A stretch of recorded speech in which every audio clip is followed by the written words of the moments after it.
Hello everyone, this is doctor Aniruddha Mittal और आज इस वीडियो में हम डिस्कस करेंगे कि अगर आपके पेट के अंदर अग्रेशन की प्रॉब्लम है तो उस अग्रेशन की प्रॉब्लम के क्या क्या रीजंस हो सकते हैं एंड उन रीजंस के लिए जो भी आपको अपने कंडीशन के अंदर रीज़न लगता है उसके क्या क्या सॉल्यूशंस हो सकते हैं।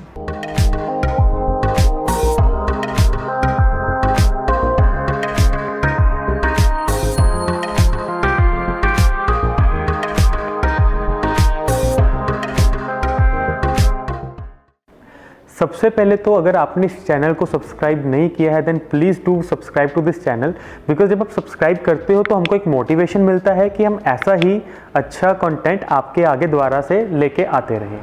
तो अब इस टॉपिक के बारे में डिस्कस करते हैं कि जो डॉग्स जो हैं वो एक पैक एनिमल्स होते हैं। अब पैक एनिमल्स का मतलब क्या है कि वो एक झुंड में रहते हैं। अब जो तो स्ट्रेट डॉग्स होते हैं अगर आप उनको ऑब्जर्व करेंगे तो जो स्ट्रेट डॉग्स होते हैं उन्होंने अपना उस सोसाइटी के अंदर, उस पैक के अंदर अपना एक रोल डिसाइड कर लिया होता है कि कौन सबसे ज़्यादा डोमिनेट करेगा, कौन सबसे ऊपर रहेगा, उससे नीचे उससे कौन डरेगा, उससे नीचे कौन डरेगा एंड उसके बाद उससे कौन डरेगा। अब जो पेट आप अपने घर पे लेके आए हो उसके पैक के जो मेंबर्स हैं वो आप लोग हो। अब जो डॉग है वो भी आपके ऊपर डोमिनेट करने की कोशिश ज़रूर करेगा, बिकॉज वो लेयर है उसके अंदर वो ऊपर जाना चाहता है, तो इसीलिए वो आपके ऊपर डोमिनेट करने की कोशिश डेफिनेटली करेगा, आपके ऊपर बाइट करेगा एंड आपको गुराकर आपको मतलब डराने की भी कोशिश करेगा। तो उस टाइम पे क्या होता है कि उस टाइम पे आपको पीछे नहीं हटना है उससे डर के। अगर आप उस टाइम पे उससे डरने के बाद उससे पीछे हट जाएंगे तो फिर वो उसका एक तरीके से आपने कह लीजिए आपने उसको एक पावर दे दी है आपके ऊपर डोमिनेट करने की। तो इसलिए आपको कभी भी पीछे नहीं हटना है। एंड उसके अलावा आपको जैसे जो पेट्स होते हैं ना, जो पपीज़ होते हैं, उनको डांट भी चाहिए होती है, उनको थोड़ी सी मार भी चाहिए होती है एंड उनको प्यार भी चाहिए होता है। तो उसको सब चीज़ें चाहिए होती हैं जिससे कि वो समझे। तो इसीलिए जब भी कोई पपी कोई बुरी चीज़ करता है, कोई ऐसी चीज़ करता है, कोई अनवांटेड चीज़ जो आप चाहते हो वो ना करे, तो आपको उसको डांट भी लगानी है। एंड जब वो डांटने के बाद वो चीज़ सही कर देता है, छोड़ देता है, फिर आपने उसको प्यार भी करना है। तो इस तरीके से वो जो उसका अग्रेशन है आप कंट्रोल करेंगे, क्योंकि डॉग्स का एक नेचर होता है बचपन के अंदर डोमिनेट करने का, क्योंकि उसको अपने पैक में ऊपर जाना है, जो कि मैंने आपको ऑलरेडी बताया। सेकेंड रीज़न जो पेट्स के एग्रेसिव होने का होता है वो होता है कि जब आप उसको प्रॉपर अच्छे तरीके से सोशलाइज नहीं करवाते हो। सोशलाइज उसको सिर्फ दूसरे पेट्स के साथ नहीं, ह्यूमंस के साथ भी करवाना है। एंड सोशलाइज करवाने का मतलब क्या है कि आप अपने पेट को ज़्यादा से ज़्यादा दूसरे पेट्स के साथ मिलवाएं एंड ज़्यादा से ज़्यादा दूसरे ह्यूमंस के साथ भी मिलवाएं, ताकि उसके लिए एक नए पेट को मिलना या फिर एक नए ह्यूमंस को मिलना कोई एक नई बात ना रह जाए। क्योंकि आप ऑब्जर्व करते होंगे कुछ डॉग्स को इतने ज़्यादा वो एग्रेसिव हो जाते हैं कि वो कोई भी नया बंदा, कोई उसके पास कोई नया पर्सन आ रहा है तो वो उसको एकदम अटैक करने के मोड में रहते हैं। वो इस वजह से क्योंकि हमने उसको अच्छे से बचपन में सोशलाइज नहीं करवाया होता। अब सोशलाइज का भी आपको ये ध्यान में रखना है कि जब तक आपके पेट की वैक्सीनेशन जो प्रोटोकॉल है वो कंप्लीट नहीं होता है तब तक आप ये चीज़ ऑब्वियसली अवॉइड करेंगे, क्योंकि उस टाइम के अंदर हम पेट्स को घर से बाहर निकालने के लिए अवॉइड करते हैं।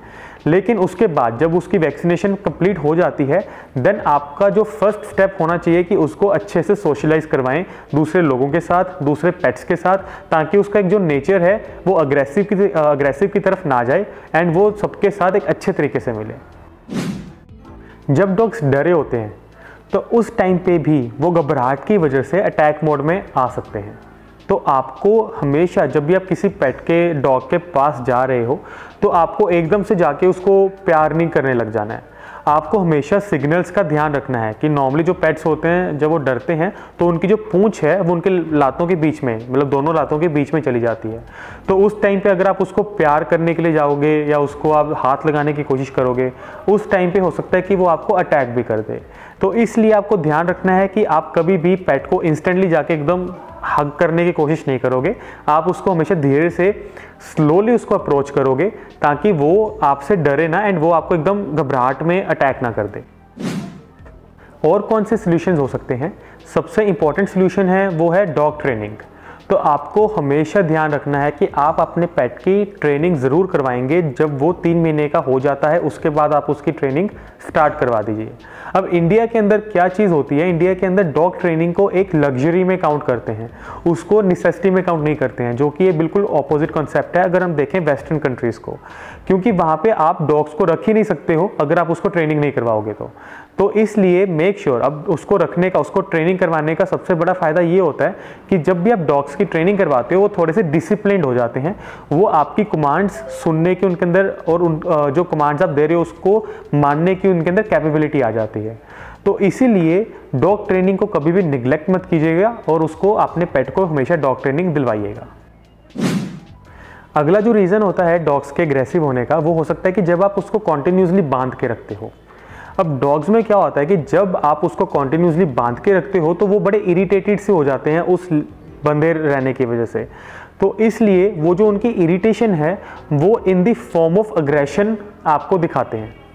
तो इसीलिए अब उसके बांधने का जो है वो कोई भी कारण हो सकता है, चाहे आपको लगता है कि वो इतना ज़्यादा ऑलरेडी थोड़ा एग्रेसिव है कि घर में जब कोई नया मेंबर आता है, मेंबर एज इन कोई भी नया रिलेटिव या नया पर्सन आ रहा है तो वो उसको अटैक करने के ऊपर जा रहा है इसलिए आप बांध देते हो, या फिर जब आप रात को घर पे आते हो तो वो आपके ऊपर इतना ज़्यादा चढ़ता है करता है तो उसका पूरा सलाइवा आपके कपड़ों पे लग जाता है एंड आपके कपड़े वगैरह खराब होते हैं, इस वजह से आप उसको बांध देते हो। या फिर बचपन में जो सबसे कॉमन रीज़न होता है कि वो घर का वुडन फर्नीचर खराब कर रहा है, बाइट कर रहा है जगह जगह पे, उस वजह से आप बांध देते हो कि वो एटलीस्ट हमारा वुडन फर्नीचर ना खराब हो। तो चाहे कोई भी रीज़न है जिसकी वजह से आप उसको बांध रहे हो, लेकिन आपको ये चीज़ समझनी है कि जब भी आप उसको बांधते हो, उसके लीश को कहीं पे भी आप टाई करते हो, तो उस वजह से क्या होता है कि उसके अंदर एक इरिटेशन, एक अग्रेशन ऑटोमेटिकली आता है। एंड जितना देर तक आप उसको बांध के रखते रहोगे, हफ्ते महीने, उतना ही उसका अग्रेशन बढ़ता जाएगा। अब इसका सिल्यूशन क्या है कि कभी भी अगर आपको लगता है कि आपको कोई एक ऐसा मोमेंट आ गया है घर में जब आप चाह रहे हो कि वो अलग रहे, थोड़ा वो हमारे साथ ना आए, तो उस टाइम पे उसको बांधने की बजाय आप उसको किसी कमरे में छोड़ाओ एंड कमरे को बाहर से बंद कर दो। इंस्टेड कि आप उसको अंदर मतलब लीश के साथ बांधो, उसका एरिया रिस्ट्रिक्ट कर दो कि वो उसी एरिया में रहे एंड आपके उस जिस एरिया में आप चाहते हो कि वो ना आए उस एरिया में वो ना आ सके। तो उस चीज़ के लिए आप इस तरीके से उसको टैकल कर सकते हो। अब जो मैंने पिछले सारे पॉइंट्स बताए वो पॉइंट्स तो ऐसे थे कि जब आपका जो पेट है वो पपीहुड के अंदर है, जब आप उसको नया नया लेके आए हो, तो उस टाइम के दौरान वो सारे के सारे पॉइंट्स एप्लीकेबल हैं। इन केस आपके पास कोई एडल्ट डॉग है जो कि बहुत ही ज़्यादा अग्रेसिव है, अब उसके अंदर जो ऊपर के पॉइंट्स है वो कोई भी अप्लाई नहीं हो रहा है, तो अब आप क्या कर सकते हो कि क्योंकि वो इतना ज़्यादा अग्रेसिव है कि उसको बांधना पड़ रहा है एंड उसके लिए कोई सोल्यूशन भी नहीं है आपके पास, तो जो एक लास्ट एक होप होती है वो होती है कास्ट्रेशन। कास्ट्रेशन क्या होती है, वो जैसे हम कहते हैं नसबंदी का ऑपरेशन, जिसमें हम टेस्टिकल्स को रिमूव करवा देते हैं। तो वो जो ऑपरेशन होता है, वो ऑपरेशन करवाने से आप अपने पेट के एग्रेशन को काफ़ी हद तक कंट्रोल कर सकते हो। अब कास्ट्रेशन जो ये नसबंदी का जो ये ऑपरेशन है डॉग्स के अंदर, मेल डॉग्स के अंदर, ये जो है ये आप कह लीजिए जितना जल्दी करवाएंगे उतना ज़्यादा इसका आपको इफेक्ट मिलेगा। अब अगर तो आप ये उसकी प्यूबर्टी आने से पहले ही करवा देते हैं तो आपको इसका इफेक्ट आप कह लीजिए उसके एग्रेशन के अंदर आप 70 to 80% तक कंट्रोल कर सकते हैं। लेकिन अगर ये आप टाइम बढ़ाते जाएंगे, सपोज आपने 2 साल या 3 साल के बाद कराया, तो उस टाइम पे जब आप कास्ट्रेशन करवाएंगे तब एग्रेशन में कम आपको कंट्रोल दिखेगा। अगर आप और लेट करवा रहे हो तो उसके एग्रेशन में और कम कंट्रोल दिखेगा। लेकिन ये नहीं मैटर करता कि आपका पेट सपोज कीजिए 8-9 साल का है एंड अभी भी वो बहुत ज़्यादा अग्रेसिव है, आप अभी भी सोच रहे हो कास्ट्रेशन करवाने की, तो अभी भी आपको करवा लेनी चाहिए। उसका रीज़न ये है कि इस टाइम पे भी उसकी जो है अग्रेशन के अंदर आप कंट्रोल उसका कर सकते हो। एंड सेकेंडली कास्ट्रेशन के बहुत सारे हेल्थ बेनिफिट्स भी होते हैं, जिसके लिए मैंने ऑलरेडी एक वीडियो बनाई हुई है जो आप ऊपर आई बटन पे क्लिक करके देख सकते हो। Thank you for watching this video. अगर आपको इस वीडियो का कंटेंट अच्छा लगा then please do like and share. And अगर आपको लगता है कि इस वीडियो के कंटेंट से आपकी हेल्प हुई है या फिर आप जानते हो किसी को जिसको इस वीडियो के कंटेंट से हेल्प हो सकती है, देन इस वीडियो को उन जो वो पर्सन है या वो जो पेट पेरेंट है उसके साथ शेयर ज़रूर कीजिएगा। एंड अगर आपके मन में अपने पेट के रिगार्डिंग कोई भी डाउट है या क्वेश्चन है then you can ask me in the comment section. And कुछ डाउट्स जो होते हैं वो कमेंट सेक्शन में क्लियर नहीं हो सकते हैं, तो उस केसेस के अंदर जब आप डिटेल्ड कंसल्टेशन चाहते हो देन आप मेरे से अपनी अपॉइंटमेंट बुक कर सकते हो at www.pupkit.com।